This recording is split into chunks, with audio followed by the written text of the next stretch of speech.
नमस्कार दोस्तों, मैं विवेक आप लोगों के साथ जुड़ रहा हूं इस हिंदी साहित्य नेट जेआरएफ सिलसिले में।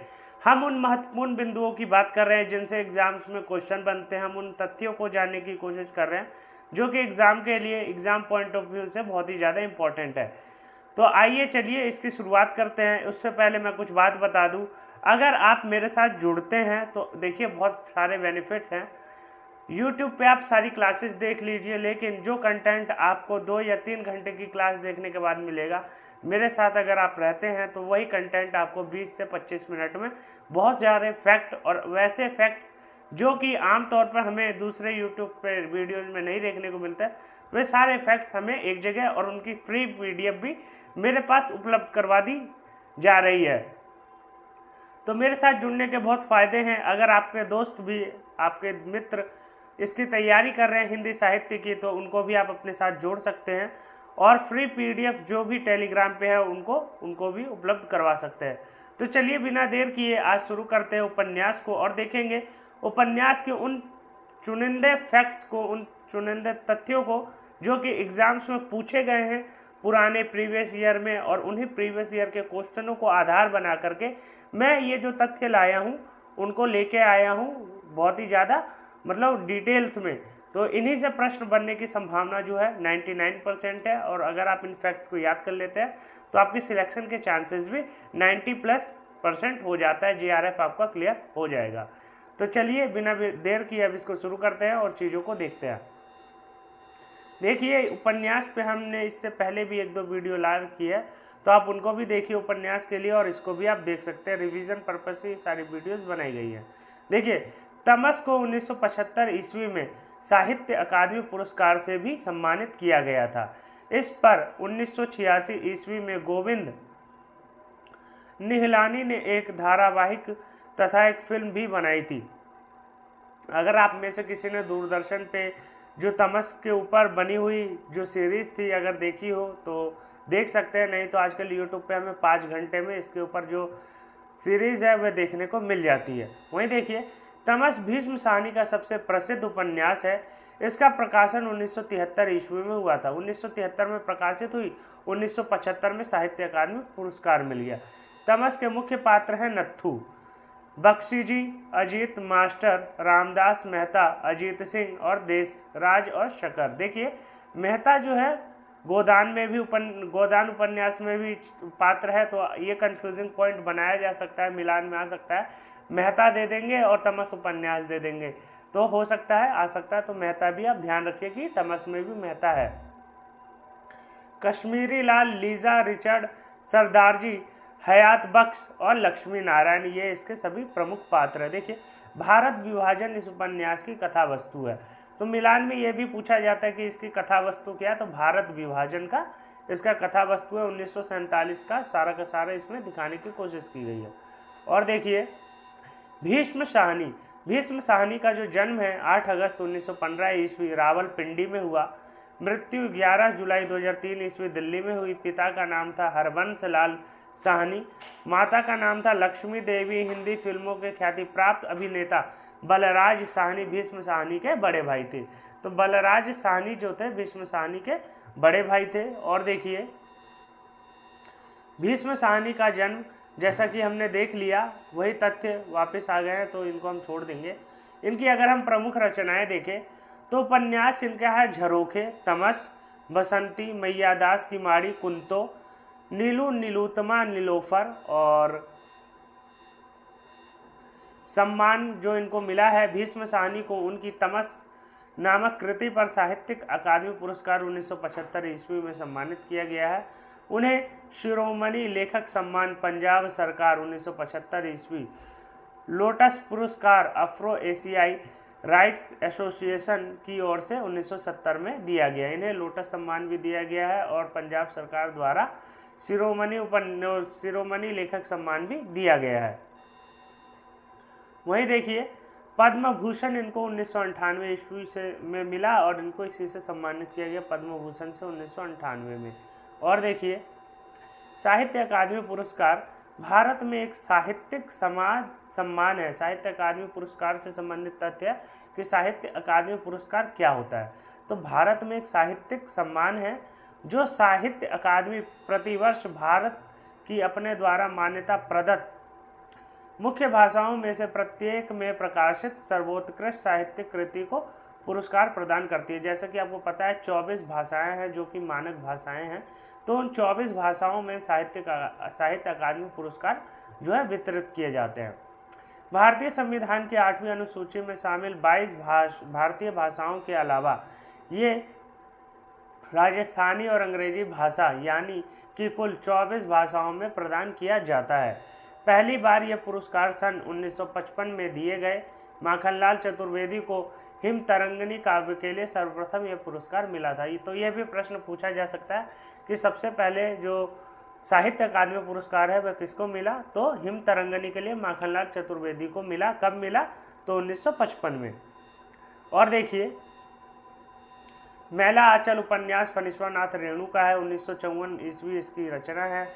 और इसके जो प्रमुख पात्र हैं इनको हम देख लेते हैं। देखिए, इसके प्रमुख पात्र हैं डॉक्टर प्रशांत कमली, विश्वनाथ मलिक, और यह जो उपन्यास है आंचलिक उपन्यास है। अगर हम देखें कि फणीश्वरनाथ रेणु के बारे में अगर हम देखें तो इनका जो जन्म है 1921 ईस्वी में पूर्णिया जिले में हुआ था। ठीक है, 1977 में इनकी मृत्यु हो गई। फणीश्वरनाथ रेणु हिंदी के प्रमुख साहित्यकार थे। इनके उपन्यास मैला आंचल को बहुत ख्याति मिली थी, जिसके लिए उन्हें पद्मश्री पुरस्कार से सम्मानित किया गया था। तो इनको भी पद्मश्री पुरस्कार दिया गया था मैला आंचल के लिए। उसी प्रकार से उनको भी पद्मश्री पुरस्कार मिला 1998 में भीष्म शाहनी को। इनकी प्रमुख रचनाएं अगर हम देखें तो मैला आंचल 1954 की रचना है, प्रति परिकथा 1957 की रचना है, जुलूस 1964 की रचना है, और दीर्घतपा 1964 की रचना है, और जुलूस जो है 1965 की है, और कितने चौराहे 1966 की है, कलंक मुक्ति 1972 की है, पलटू बाबू रोड 1979 की रचना है। और देखिए, गोदान जो उपन्यास है बहुत ही ज़्यादा प्रमुख उपन्यास है, और विश्व के उपन्यासों में जो गिना जाता है गोदान को भी लिया जाता है। प्रेमचंद इसके रचनाकार है, 1936 ईस्वी की रचना है। उपन्यास इसका विधा है और इसमें टोटल 36 अध्याय हैं। देखिए, 1936 में इसकी रचना हुई और इसके जो अध्याय हैं वह भी 36 ही है। इसके अंदर 2 गांव की बात की गई है, सेमरी और बेलारी।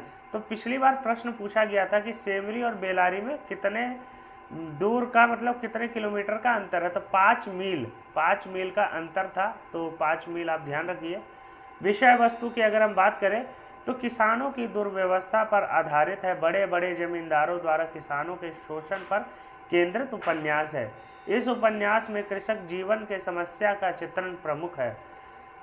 सामंती जीवन की बुराइयां, प्रेम, विवाह, दहेज प्रथा, भ्रष्टाचार आदि का चित्रण किया गया है। और देखिए, मुख्य पात्र अगर हम देखें गोदान के तो होरी जो है नायक है, धनिया उसकी पत्नी है, नायिका है, गोबर उसका बेटा है, होरी का पुत्र है, झुनिया क्या है, गोबर की पत्नी है, झुनिया गोबर की पत्नी है, और झुनिया जो है भोला की बेटी है। राय साहब जो है जमींदार हैं, मेहता जो है दर्शन शास्त्र के प्रोफेसर हैं। यह भी पूछा जाता है कि मेहता जो है वह किस चीज़ के प्रोफेसर है, तो फिलॉसफी दर्शन शास्त्र के प्रोफेसर हैं। मालती जो है आधुनिक नारी व डॉक्टर है। सरोज मालती की बहन है। भोला जो है झुनिया का पिता है, और सोना और रूपा होरी की पुत्री है, और खन्ना जो है मिल मालिक है। गोविंदी जो है खन्ना की पत्नी है, और सिलिया जो है दलित चमार स्त्री है, और माता दिन और दाता दिन क्या है, ब्राह्मण है। ओंकारनाथ संपादक है। और अन्य पात्र अगर हम देखें तो झिंगुरू सिंह, पलटेश्वरी लाल, और नोहरी, पुनिया, मुर्जा खुसेद, ये सारे के सारे इसके अंदर आने वाले पात्र हैं। गोदान में टोटल 84 पात्र हैं, तो सभी को याद करना तो मुश्किल है, लेकिन जो मुख्य पात्र हैं उनको हमें ध्यान करके रखना ही चाहिए। महत्वपूर्ण तथ्य की अगर हम बात करें तो होरी की जो जीवन भर मेहनत करता है, अनेक कष्ट सहता है, केवल इसलिए कि उसकी मर्यादा की रक्षा हो सके। तो मुख्य तत्व में क्या है, किसान जो है जीवन भर कष्ट सहता है, सब कुछ सहता है, लेकिन उसको जो मर्यादा है उसकी रक्षा करने के लिए, इसीलिए वह दूसरों को प्रसन्न रखने का प्रयास भी करता है, किंतु उसे इसका फल नहीं मिलता और अंत में मजबूर होना पड़ता है फिर अपनी मर्यादा नहीं बचा पाता, मर्यादा भी लास्ट में नहीं बचा पाता है। क्या है, किसान के लिए सबसे ज़्यादा मतलब मर्यादाहीन होने की बात यह है कि वह किसानी छोड़कर मजदूरी में लग जाए। मतलब किसानी करना एक सम्मान की बात है, लेकिन मजदूरी करना या मजदूरी करना जो है एक सम्मान की बात नहीं है, आप किसी के यहाँ गुलामी कर रहे हैं। तो ये चीज़ जो है होरी को पसंद नहीं है, वह मजदूरी करना पसंद नहीं करता, उसको अपनी किसानी में ही मज़ा आता है। यही चीज़ हमें पूस की रात में हल्कू के माध्यम से भी देखने को मिलती है। और देखिए प्रेमचंद का जो जन्म है 1880 में हुआ, 1936 में इनका देहांत हो गया। प्रेमा 1907 की रचना है, सेवा सदन 1918 की है, वरदान 1921 की है, प्रेमाश्रम 1922 की है, रंगभूमि 1925 की है, कायाकल्प 1926 की है, निर्मला 1927 की है, गबन 1931 की है और कर्मभूमि 1932 की। इनकी सारी उपन्यास रचनाएं हैं। और सीक्वेंस इनका पूछा जाता है कि कौन सी रचना कब की है, तो आपको ये सारे सीक्वेंस वाइज याद होने चाहिए ताकि आप उत्तर देने में सक्षम हो। अगर प्रकाशन वर्ष के अनुसार उपन्यासों को देखें तो देखिए भाग्यवती जो है उपन्यास 1877 ईस्वी की रचना है, परीक्षा गुरु 1882 ईस्वी की है और नूतन ब्रह्मचारी 1886 ईस्वी की रचना है और चंद्रकांता 1888 ईस्वी की रचना है। तो चलिए अब हम इन रचनाओं के बारे में थोड़ा जान लेते हैं ताकि इनसे जो भी प्रश्न बने हम उनका जवाब देने में सक्षम हो। भाग्यवती जो रचना है, जैसा कि 1877 ईस्वी की रचना है, इसके रचनाकार हैं भाग्यवती के श्रद्धाराम फिल्लौरी।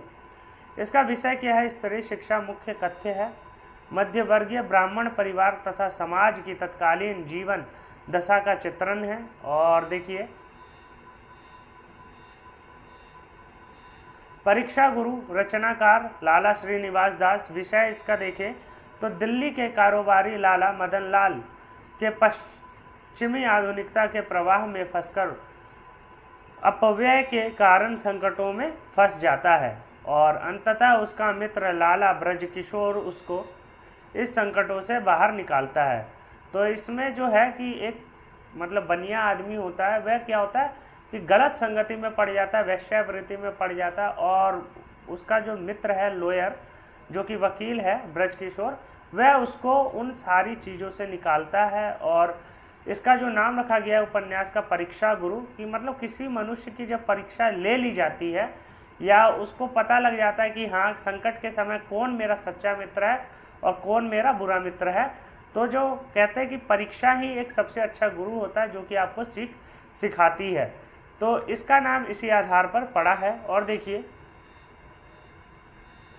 नूतन ब्रह्मचारी जो रचना है 1884 ईस्वी की रचना है, नूतन ब्रह्मचारी, रचनाकार बालकृष्ण भट्ट हैं, विषय इसका है इसमें ब्रह्मचारी विनायक के सद्व्यवहार के माध्यम से डाकुओं का हृदय परिवर्तन दिखाया गया। नूतन ब्रह्मचारी बालकृष्ण भट्ट की रचना है और इसका जो विषय है ब्रह्मचारी विनायक के सद्व्यवहार के माध्यम से डाकुओं का हृदय परिवर्तन दिखाया गया है, हृदय परिवर्तन की बात की गई है। रचनाकार देवकीनंदन खत्री की अगर हम बात करें तो चंद्रकांता और चंद्रकांता सत्सई इनकी प्रमुख रचनाएं हैं।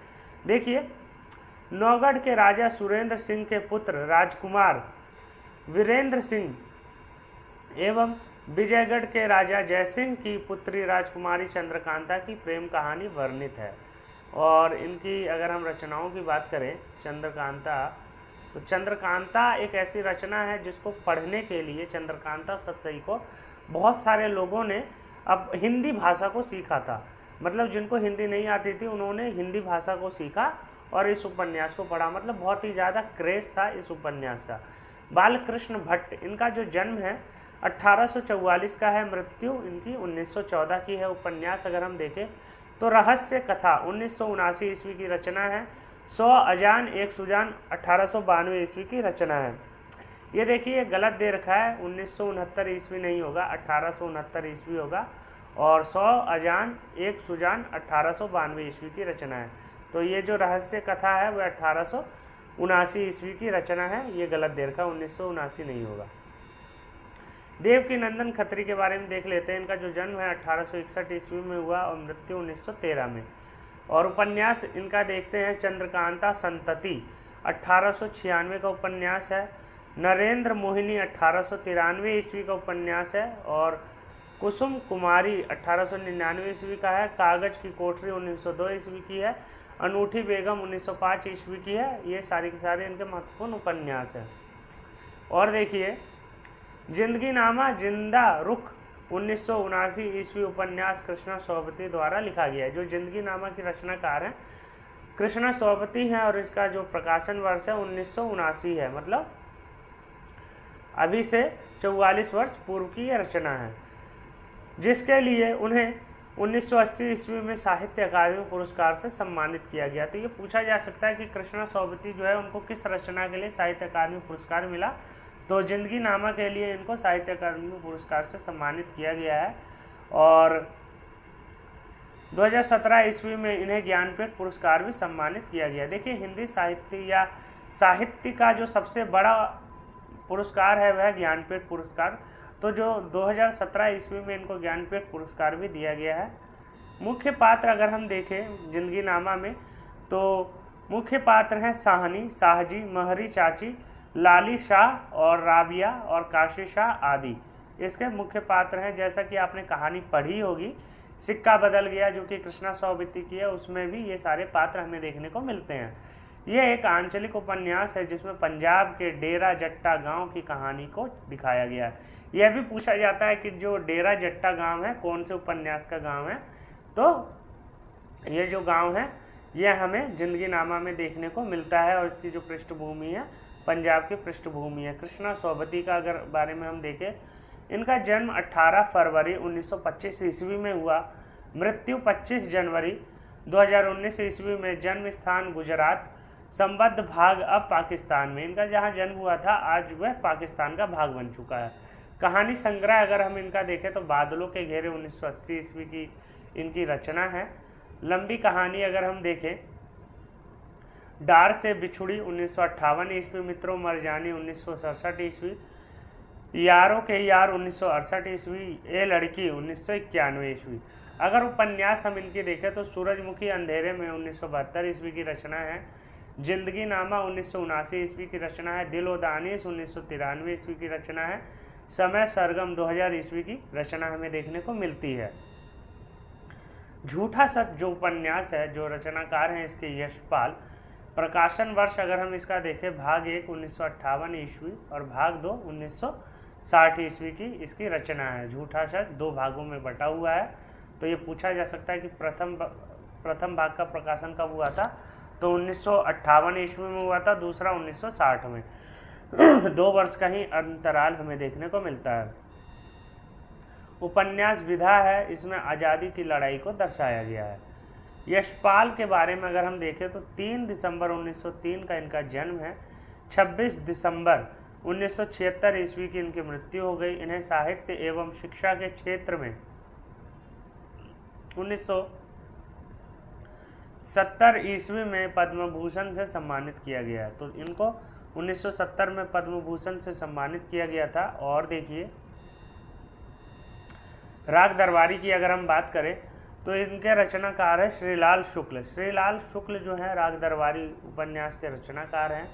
और उपन्यास विधा है 1968 ईस्वी की रचना है और इन्हें साहित्य अकादमी पुरस्कार से सम्मानित किया गया। मतलब इनको भी साहित्य अकादमी पुरस्कार से सम्मानित किया गया है श्रीलाल शुक्ल को।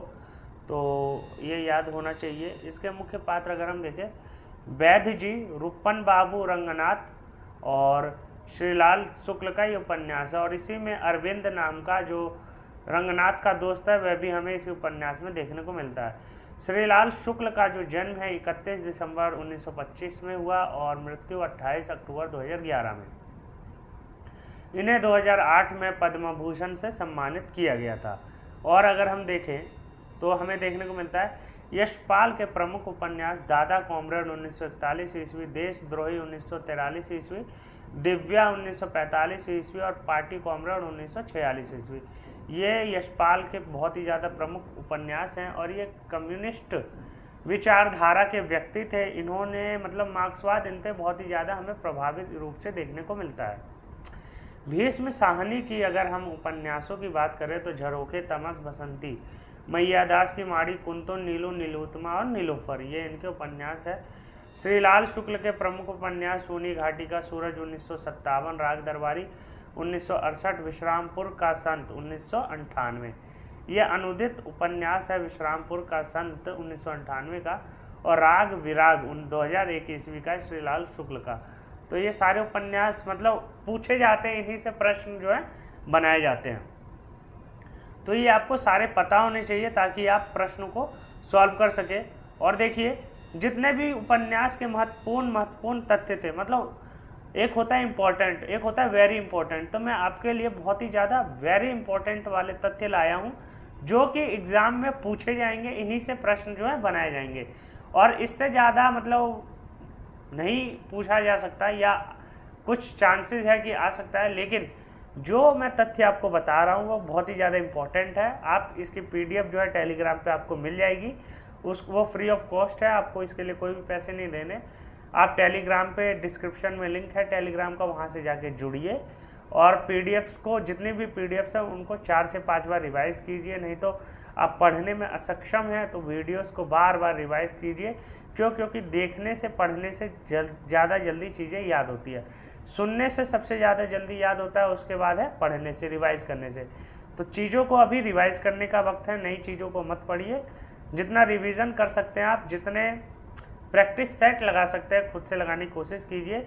मैं आपके लिए उन तथ्यों को लेके आया हूँ जो कि बहुत ही ज़्यादा महत्वपूर्ण है हिंदी साहित्य उपन्यास के लिहाज से, और हर यूनिट से मैं महत्वपूर्ण तथ्यों को ला रहा हूँ।